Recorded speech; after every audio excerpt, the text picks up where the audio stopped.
სახელითა მამისათა და ძისათა და წმინდისა სულისათა ამენ. დღეს აღესრულება საყოველთაო მსოფლიო მოხსენება მართლმადიდებლობით შესვენებულთა ქრისტიანებთან. ყოველი ჩვენთაგანი ამ დღეებში განსაკუთრებულად ლოცულობთ ჩვენი მიცვალებულების სულებისათვის. ჩვენ მართლმადიდებლები იმით განსხვავდებით წარმართებისაგან, რომ გვაქვს სასოება იმედი ღმერთისა, რომ ჩვენი ლოცვებით, ეკლესიის ლოცვებით შეუმსუბუქდებათ ის მდგომარეობა დანჯვა იმ ჩვენს მიცვალებულებს, რომელთა სულებით სამწუხაროდ ვერ მოხვდნენ ცათასასწრაფოში.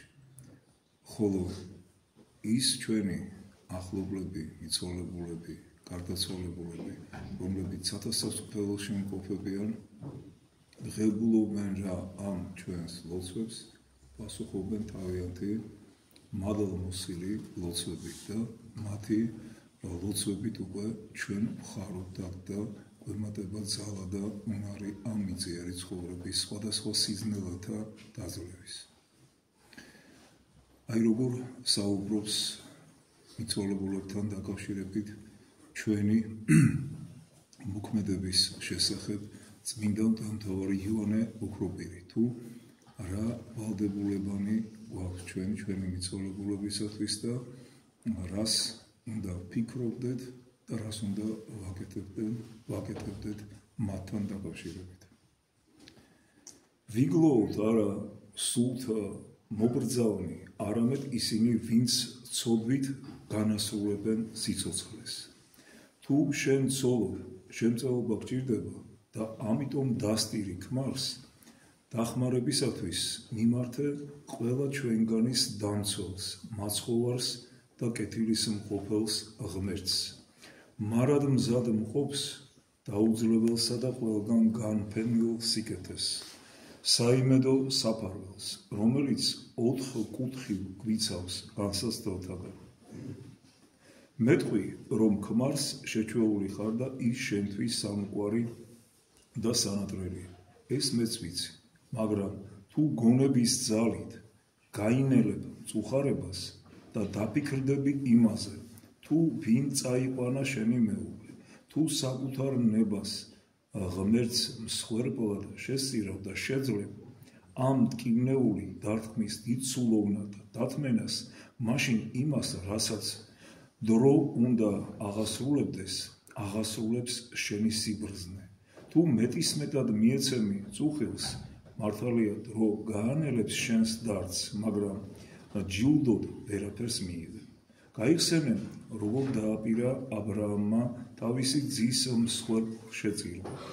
მას არ უტირია, ერთი საყვედურიც არ დასცდენია. მეტყვი, ეს ხომ აბრაამი იყო, შენ უფრო დიდი მოღვაწეობისათვის ხარ მოხმობილი. მართალია იობი დარდობდა, მაგრამ ისე, როგორც ეს შეფერის შვილთ მოყვარე მამას და მიცვალებულებზე მზრუნველ ადამიანს. ხოლო ის, რასაც ახლა ჩვენ ვიქმთ, ახასიათებთ მტერსა და მომხდულს. თუ იტირებ და იგლოვ სამეფო სავანეში შეყვანილ და გვირგვინით შემკულ კაცს, მე მის მეგობარს ვერ გიწოდებ. შენ მისი აშკარა მტერი და ავის მზრახველი ხარ. მეტყვი, რომ დასტირი არა ქმარს, არამედ საკუთარ თავს. ეს არ არის მოყვარულის თვისება.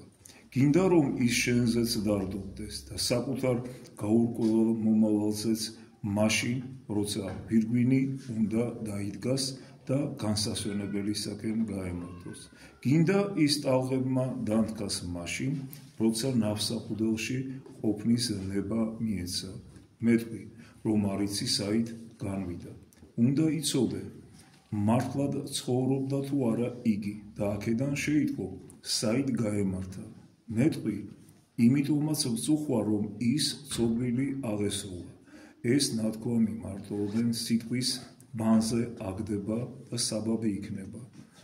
ამის გამო, რომ იგლოვდე მიცვალებულს, მაშინ მოვალეობად გაიხდიდი, სიცოცხლეშივე გამოგესწორებინა იგი. არა, შენ ფიქრობ მხოლოდ შენ თავზე და არა იმასზე, თუმცა ის მოკვდა, როგორც ცოდვილი.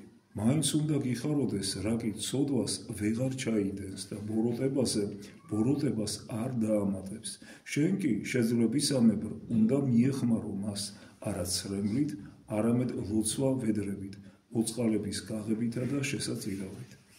ეს ყოველივე უმიზეზოდ არ დაუდგენიათ. ჩვენ ტყუილა უბრალოდ არ ვიხსენებთ მიცვალებულებს საღვთო საიდუმლოთა აღსრულებისას. ამით შუამდგომლობთ და მათ ვავედრებთ წინა დაგებულ კრავს, სოფლის ცოდვათა აღმღებელს და ასე ვიქცევით იმისათვის, რომ ისინი ამით გარკვეულწილად ვანუბეშოთ. სამსხვერპლოს წინაშე წარდგომილი საშინელ საიდუმლოთა აღმასრულებელი ამაოდ არ ღაღადებს ყოველთა ქრისტეს მიერ აღსრულებულთა და მათთა მომხსენებელთათვის. მათი მოხსენიება რომ არ ხდებოდეს, ეს სიტყვები არც წარმოითქმებოდა. ჩვენი ქმედებანი სანახაობითი წარმოდგენები კი არ არის, ნუ იყოფი, ისინი სული წმინდით აღესრულებიან. შევეწიოთ მიცვალებულებს და მოვისწენიოთ ისინი. იობის შვილები მამის მსხვერპლმა განწმინდა, მას შენ რატომ გეპარება ეჭვი, რომ მიცვალებულთა სახელზე ჩვენგან შეწირული მსხვერპლი მათ ერთგვარ მუგეშს მოჰფელს. ღმერთი მადლს ხშირად მრავალთ უბოძებს. ეს გამგვიმართა პავლემ. მრავლითა პირითა ჩვენ დამომართ იგი მადლი მრავალთა მიერ სამადლობელ იქმნას თქვენთვის. ნუ დავიზარებთ მიცვალებულთა შეწევნას და მათთვის ლოცვების აღვლენას. მომავალს საერთო განწმენდა მსოფლიოსი. ამიტომაც კადნიერებით ვლოცულობთ მთელი მსოფლიოსათვის და მიცვალებულებს მოვისწენიებთ მოწამეებთან, აღმსარებლებთან და მღვდლებთან ერთად. ჩვენ ვართ ერთი სხეული, თუმცა მის ასოთაგან ერთი აღემატება მეორეს. მათთვის მიტევების გამოთხოვა შეიძლება მრავალნაირად. ლოცვებით, მათ სახელზე შეწირული ძღვენითა და მოწყალების გაღებით. რატომ წუხარ და გლოვობ, როცა მიცვალებულთათვის შენდობის გამოთხოვის ამდენი შესაძლებლობა გაქვს? იმიტომ რომ მარტო დარჩი და მფარველი დაკარგე, ნუ ამბობ ამას, შენ არ დაგიკარგავს ღმერთი და სანამ ეს ასეა, ის თავად იქნება შენთვის ქამარზე, მამაზე, ძესა და სიძეზე უპირატესი. უფალი შენთვის ყველაფერს აკეთებდა მაშინაც, როცა ისინი ცოცხლები იყვნენ. ასე იმჟელე და დავითის მსგავსად წარმოთქვი. უფალი ნათელ ჩემდა და მაცხოვარ ჩემდა ვისა მეშინოდეს. და კიდევ, რომელი იგი მამა არს, ობოლთაი და მსაჯული ქვრივთაი. შევედრე უფალს თანადგომა, რაც მძიმე გასაჭირში ჩავარდები, ის მით მეტად მოგხედავს. ახლა უფრო იზრუნებს შენზე, იქნებ ძე დაკარგე. ამას ნუ ამბობ, არ დაგიკარგავს. ეს არის ძილი და არა სიკვდილი. გადასახლება უარესიდან უკეთესში, გადასვლა და არა დაკარგვა. ნუ გაანაწყენებ ღმერთს, მობიერხავ იგი. წუხარების დიდსულოვნად დათმენა განუგვეშებთ შენს და მიცვალებულსაც. არადა უფრო განარისხებ ღმერთს და დაემსგავსები კაცს, რომელიც დაინახავს როგორც ჯის მონას პატრონი. ამ უკანასკნელს გაუბრაზდება და ამით მეტ რისხვას მისგან თავად დაიმსახურებს. ასე ნუ მოიქცევი, ხმალობდე ღმერთს, რათა ღრუბელივით გაგეფანტოს დარდი, შენც წარმოთქვი იობის მსგავსად, უფალმანცა მომცა, უფალმანცა მიმიღო. წარმოიდგინე რამდენ მათგანს, რომლებიც შენზე მეტად საქმოეყვნენ ღმერთს, არასდროს ყოლიათ შვილები და მათთვის არავის უწოდებია მამა. ალბათ არც შენ მოინდომებდი მათ ყოვლას, რადგან უმჯობესია საერთოდ არ განიცადო სიამოვნება, ვიდრე განიცადო და მოგაყოლდეს. არა გირჩევ, ამას ნუ ამბობ, უფალს ნუ განარისხებ. პირიქით, მადლობა აღუბრინე იმისათვის, რაც მოგეცა, დალოცე იმისათვის, რაც ბოლომდე ვერ შეინარჩუნე და დაკარგე. იობს არ უთქვამს, უმჯობესი იყო არ მღირსებოდაო. ამას ამბობს შენ, უმადური. ის კი მადლობდა ღმერთს იმისათვის, რაც მან უბოძა და იმისთვისაც, რაც წაართვა. უფალმანცა მოგცა, უფალმანცა მიმიღო. ვითარცა უნდა ეგრეცა ჰქმნა იყავ სახელი უფლისაი კურთხევლო. მან სორიც გააჩუმა და შესაგონებელად ასეთი საოცარი სიტყვები უთხრა. უკეთუ კეთილი იგი მოვიღეთ, ხელისაგან უფლისა, ბოროტი ესე ვერ მოვითმინოთ. როცა უფრო მძიმე განსაცდელი ეწვია, არც მაშინ შესძრულა. ყოველივეს ისეთივე დიდსულოვნებით ითმენდა, ღმერთს დიდების მეტყველებდა. შენც ასე მოიქეცი და თავად განსაჯე.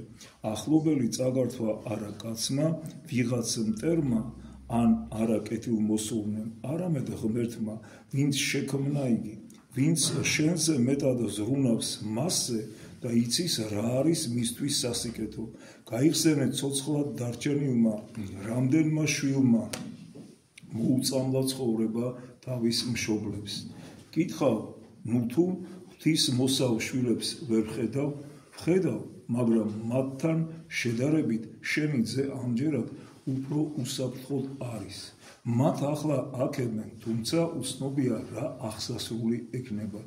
შენ კი აღარ შეგეშინდება, არ შეძორწუნდები, რომ შენს ძეს რაიმე არ დაემართოს, რაღაც არ შეიცვალოს მასში.